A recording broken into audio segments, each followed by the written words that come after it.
बड़ी जोरों से हो रही है। जब एक बार राहुल गांधी जी ने और लालू जी ने मटन बनाया था, वो वाला वीडियो वायरल हो रहा था। अब इसकी बात यहां पर हो रही है, तो मतलब वो ये कह रहे हैं कि भैया अगर नवरात्रे चल रहे हैं, आप ऐसे टाइम पर, कभी सावन का महीना था, नवरात्रे चल रहे हैं अभी, आप उस टाइम पर ये जानकर ऐसा क्यों कर रहे हैं? आप कह रहे हैं कि आईक्यू टेस्ट कर रहे हैं। ये कैसा आईक्यू टेस्ट हुआ भाई?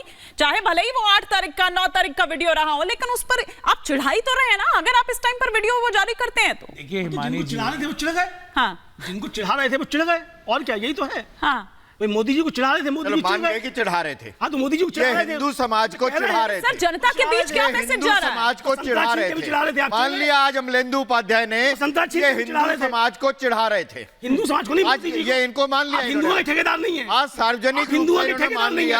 कि हाँ हम हिंदुओं के ठेकेदार नहीं है। हिंदुओं से आपका कोई लेना देना मान रहे थे, सनातनियों को हिंदुओं चिढ़ा से रहे थे। आपका कोई लेना देना नहीं है। मान लिया, हिंदुओं को बीच में मत लाइए। मान लिया आज, हिंदुओं को बीच में मत लाइए। आज आप लोग सच जुबान पे आ गया। जब झूठ बोलने में जब भी कुछ इस तरह के मौके होते हैं, जब भी कुछ इस तरह के मौके होते हैं, कम से कम उस वक्त तो वर्जित होता है ना। मतलब वो घर पर तो नहीं आता है ना, बनता तो नहीं है, और आप उसकी बाकायदा वीडियो इस तरीके से डाल रहे हैं, तो ये ठीक बात है ना। आप उसी समाज को तो एक मैसेज दे रहे हैं। अभी वो सनातन से वो निपट भी नहीं पा रहे हैं, एक के बाद एक किस तरीके से देखिए ना उनके विकेट गिर रहे हैं। अब दूसरी बार अगर इस तरह के वीडियो आ जाएंगे तो उसका क्या असर होगा? ये मतलब खाने का, वैसे तो कहते हैं कि ये पर्सनल है। अगर खाना पीना तो उसको दिखाने की जरूरत क्या थी? अगर जो मर्जी खाए, ये आजादी है, तो उस खाते हुए को दिखाने की जरूरत क्या थी? एक बार दुष्यंत जी, फिर आरपी सिंह जी। दुष्यंत जी, देखिए जी, मैं वैष्णव हूँ। मैं और मेरे परिवार में कोई लहसुन प्याज का सेवन भी नहीं करता। नॉनवेज तो दूर। आप कब से वैष्णव? हर व्यक्ति की अपनी सोच है। मैं किसी के भोजन के ऊपर, किसी के खाने के ऊपर कब से? एक बार दिनेश जी को भी लीजिए। दिखाना भी नहीं चाहिए। हाँ। मैं उसके ऊपर टिप्पणी नहीं कर सकता। कौन क्या खाता है वो स्वयं तय करेगा। बात खत्म हो गई। नहीं करना चाहता। ठीक है दुष्यंत जी, कंप्लीट कर लीजिए। जी, मैंने तो कह दिया। मेरा यही है, सबका भोजन और सबका पूजा पद्धति ये उसका निजी अधिकार है। और मैं ना तो ये चाहता कोई मेरे पूजा पद्धति पे और मेरे खान पान पे टिप्पणी करे, और ना मैं किसी के। बिल्कुल मैं सेकंड करता हूं दुष्यंत नागर आप। हाँ। तो प्रधानमंत्री को समझाइए ना कि दूसरे को टिप्पणी नहीं किया। तो सरदार आरपी सिंह जी, ये भी कहा जा रहा है कि जब फंसते हैं ना आप, आ रही हूँ दिनेश जी, आ रही हूँ सरदार आरपी सिंह जी, जब आप लोग फंसते हैं, मतलब इतने के बाद भी आपको मटन, मछली, मुगल तक को ले आया। देखिए, हमारे देश की एक संस्कृति है। अगर आप हमारे देश की संस्कृति पर कुठाराघात करेंगे और उपहास उड़ाएंगे, तो उसका जवाब तो देना पड़ेगा। ये तो हो नहीं सकता इसका जवाब ना दिया जाए। आप अगर इन दिनों में जब सब लोग व्रत रखते हैं, ज्यादातर हिंदू समाज व्रत रखता है और एक पर्टिकुलर टाइप का भोजन करता है, आप उस समय मछली दिखाएंगे या मछली खाएंगे, किसी ने कहा तो नहीं आप निजी तौर पर कुछ खाइए, हवाई जहाज में कुछ खाइए, परंतु आप उसको दिखाएंगे और वो 9 तारीख को दिखाएंगे, 10 तारीख को दिखाएंगे, तो लोग ये मानेंगे कि आपने 9 तारीख को मछली खाई थी, और वह हमारी संस्कृति के खिलाफ है। परंतु ऐसा अगर उनको लगता है ठीक है तो ठीक है, वो देश की जनता तय करेगी। परंतु जो एक बात आप बीच में छोड़ गई, वो आपने कहा कि धमकी दी जा रही है। ये राहुल गांधी का वीडियो है जिसमें राहुल गांधी धमकी दे रहे हैं अफसरों को। सही कह रहे हैं। मतलब आप कह रहे हैं कि जो बीजेपी के एजेंट की तरीके से काम कर रहे हैं, राहुल गांधी यही कह रहे हैं और ठीक कह रहे हैं। अफसर बीजेपी के एजेंट बनके काम नहीं कर सकते। यानी हाईकोर्ट का जज जो है, वो जज रहते हुए कहता है कि मैं बीजेपी का सदस्य हूँ, बर्दाश्त करेगा? नहीं, देश बर्दाश्त करेगा कि हाईकोर्ट का जज कुर्सी पे बैठे हुए कहता है कि वो बीजेपी का सदस्य है? इसको बर्दाश्त करेगा देश क्या? आईएएस अफसर शामिल हो जाती है बीजेपी में और इस्तीफा नहीं देती है। इस्तीफा देश बर्दाश्त करेगा? कोई जा सकता है? नहीं, देश बर्दाश्त करेगा। आपके यहाँ एक के बाद एक लोग पार्टी छोड़कर जा रहे हैं सर। 4 बार एक्सटेंशन क्यों दिया था संजय कुमार मिश्रा को? आपने ईडी के डायरेक्टर को 4 बार एक्सटेंशन क्यों दिया था आपने? और अफसर नहीं थे क्या ईडी में? चलते हुए संजय कुमार मिश्रा ही सबसे काबिल अफसर थे, क्यों आपसे दिए थे आपने 4 बार? की जो आस्था है उसको कचोट पचाने का ठेका, ये मैं नहीं कह रहा। आपके जो लोग पार्टी छोड़कर जा रहे हैं वह कहते हैं आपको। अवनी जयेश जी और संजय सरकार जी, फिर दिनेश जी का भी रुख कर रही हूं क्योंकि दिनेश जी भी बहुत देर से रिएक्ट करना चाह रहे हैं। मैं अमलेंदु जी को एक जवाब दे दूं। अब तक 2 ऐसे इलेक्शन कमिश्नर हुए हैं जिन्होंने कांग्रेस की टिकट पे न सिर्फ इलेक्शन लड़ा बल्कि एक आ रही हूं संजय जी, ये जो अपने थे खेल मंत्री, ये मंत्री बने, मंत्री बने वो। क्या चुनाव आयुक्त तो इलेक्शन रहते हुए एक सेकंड अमरिंदर जी हाथ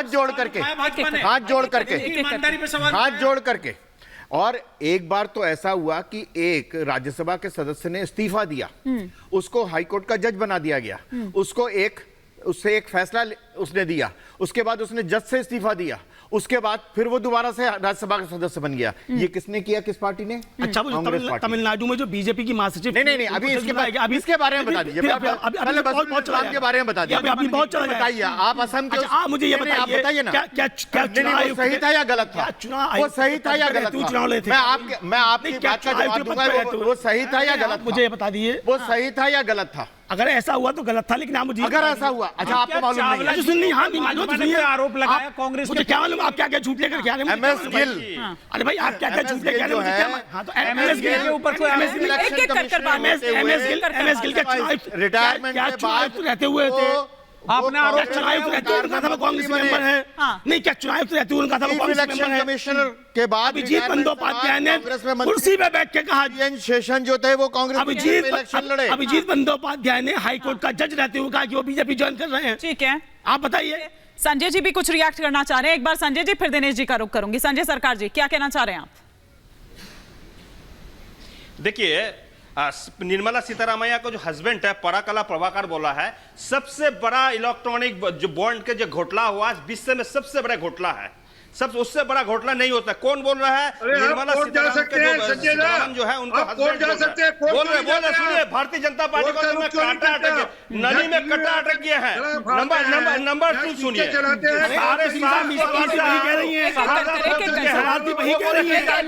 लेकिन मीसा भारती क्यों पलट गई? मीसा भारती आज ये कहती नजर आएंगी कि मेरी बात को तोड़कर उनका पेश किया गया। अभी इनको क्या हो गया? एक-एक कर प्लीज, एक-एक कर कि अगर सब एक साथ बोलेंगे तो कुछ समझ नहीं आएगा। हाँ, संजय सरकार जी अभी बोल रहे हैं। वो किस-किस ठेके के अगेंस्ट सरदार आरती सिंह जी, एक बार उनको कंप्लीट करने दीजिए। ठीक है, हम नहीं बोल रहे, इसको घर का आदमी बोल रहे हैं।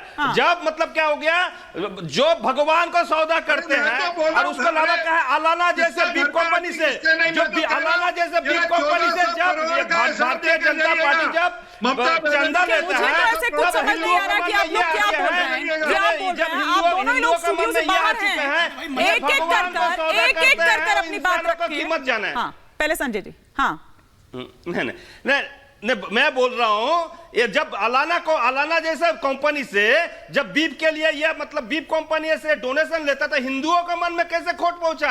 ये नकली हिंदू है। हाँ। तो इसमें बोला जो भगवान को सौदा करते हो, इंसानों को कीमत क्या जाने।